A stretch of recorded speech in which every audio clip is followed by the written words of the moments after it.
Hi VC, it's Steve Whitty here, and this video is a bit of a first for me. It's the first time I'm entering a contest, and this is for Andy's Vinyl Den.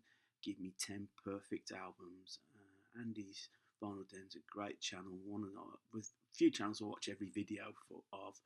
It's interesting, informative, good range of music that he likes to show, and a bit man after my own heart. I think I'm a few years older than himself, but I just think it's just a great channel, and hopefully this will be a first of many contests that I enter. I think it's about time I did something different from the "Look What I've Brought" videos. So here goes.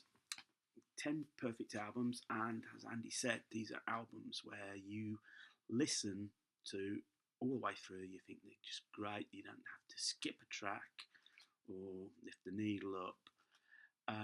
Some albums, yeah, you probably think, yeah, that's about right, par for the course, and some you might think, well, I didn't expect that. And certainly from the videos I've seen, there's been some interesting choices. Hopefully, nothing too controversial here for myself. So without much further ado, let's begin. My first album in this is 10cc, and this is the original soundtrack album, their third album. I just think an album that's just 10cc at their creative peak. The first album for Mercury Records, and I think they just let themselves loose in the studio. On side one, you got the Sweet and Nuit Paris, one night in Paris, and then you follow it with I'm Not in Love, the great hits, classic hit single, and then third track, Blackmail. Side two, The Second Sitting for the Last Supper, Brand New Day, Flying Junk, Life is a Minestrone, The Film of My Love. It's just a great album, and 10cc at their peak, where you've got all four songwriters just absolutely just pulling it all together in this masterpiece.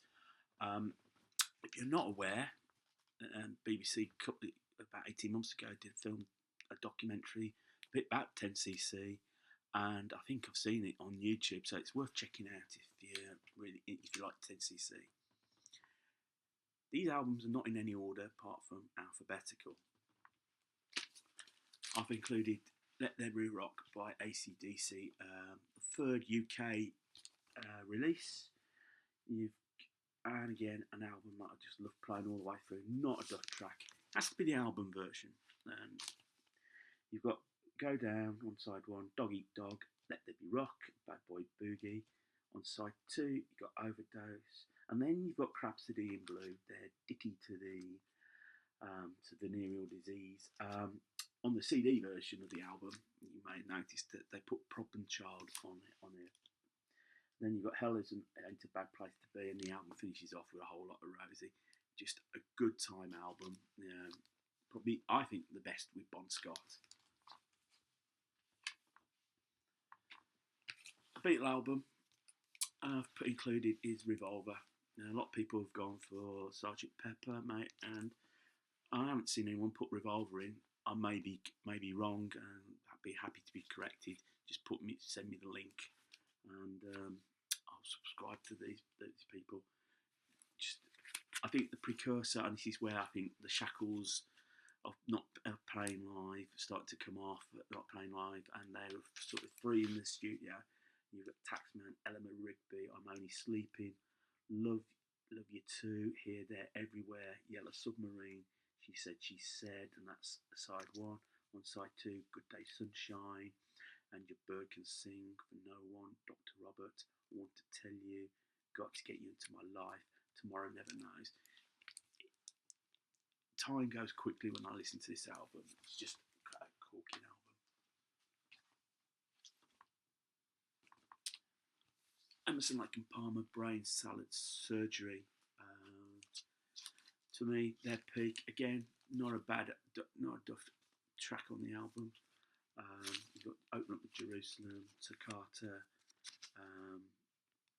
Still I Turn You On, Benny the Bouncer. Then you've got Carnival 9, first movement, first, second, third impressions. just absolutely brilliant. I was turned on to Emerson Lake and Palmer by a guy who I worked with at the time, who was a keyboard player, so Keith Emerson was God to him, and he gave me a tape of this album, and I just fell in love with it. And, yeah, it's a great album. Another album in the proggy vein. I've chosen Dark Side of the Moon. I've gone for Wish You Were Here. You notice a lot of these albums have only got about 4 or 5 tracks on them. Yeah, I think just perfect. Again, perfect album. Perfect because I think it summed up the disillusionment that the band, particularly Roger Waters, was suffering post Dark Side. The success probably wasn't all it was meant to be. And it's also a homage to Syd Barrett. You know, you get Shine On, You Crazy Diamond at the start. Have a Cigar. Welcome to the Machine. Have a Cigar.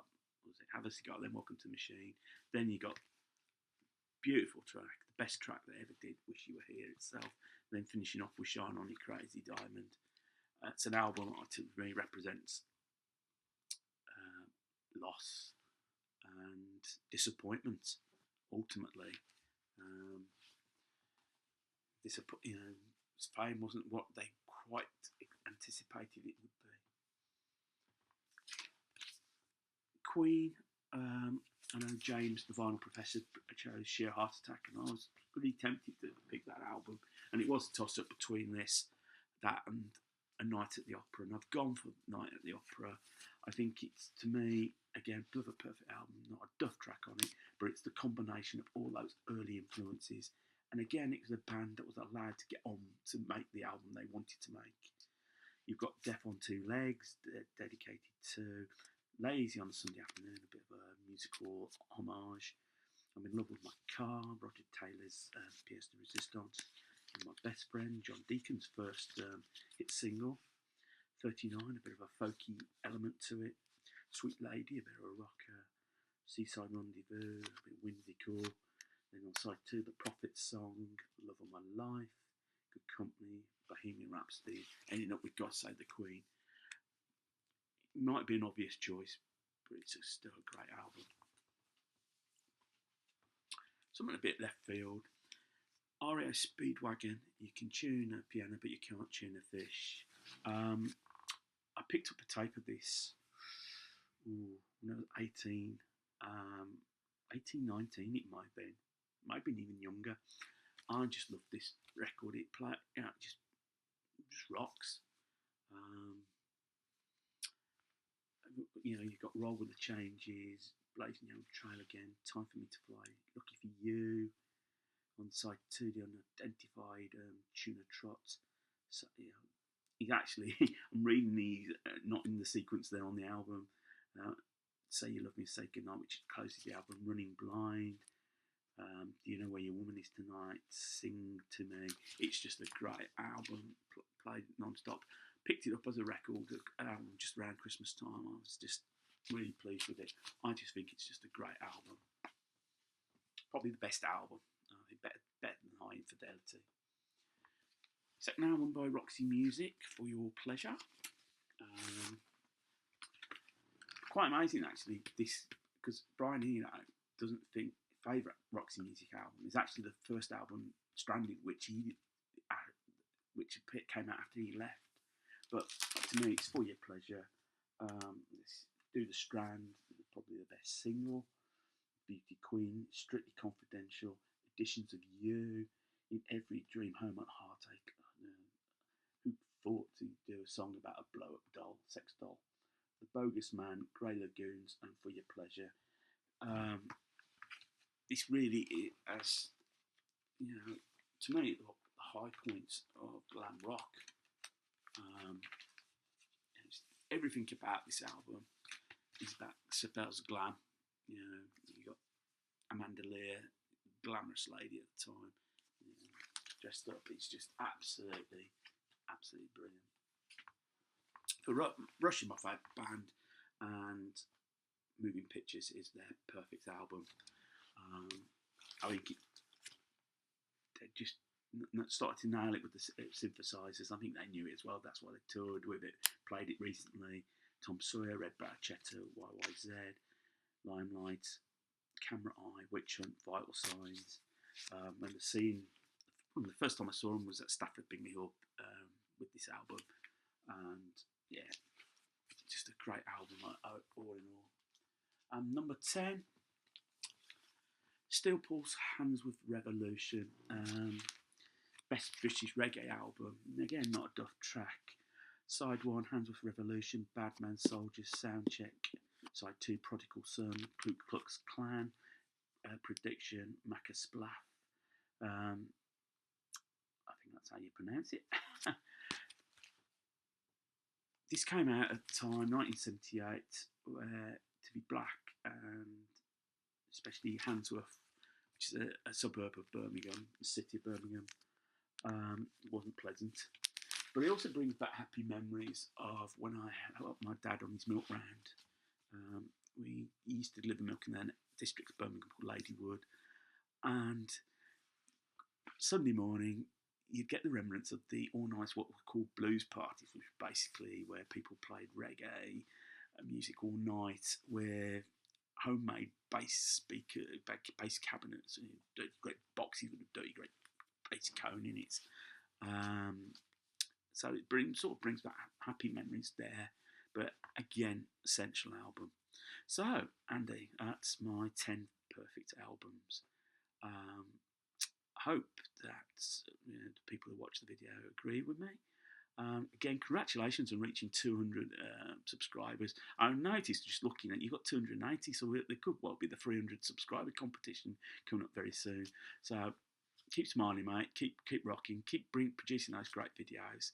Keep educating me as well. So until the next video, everyone, take care. Bye.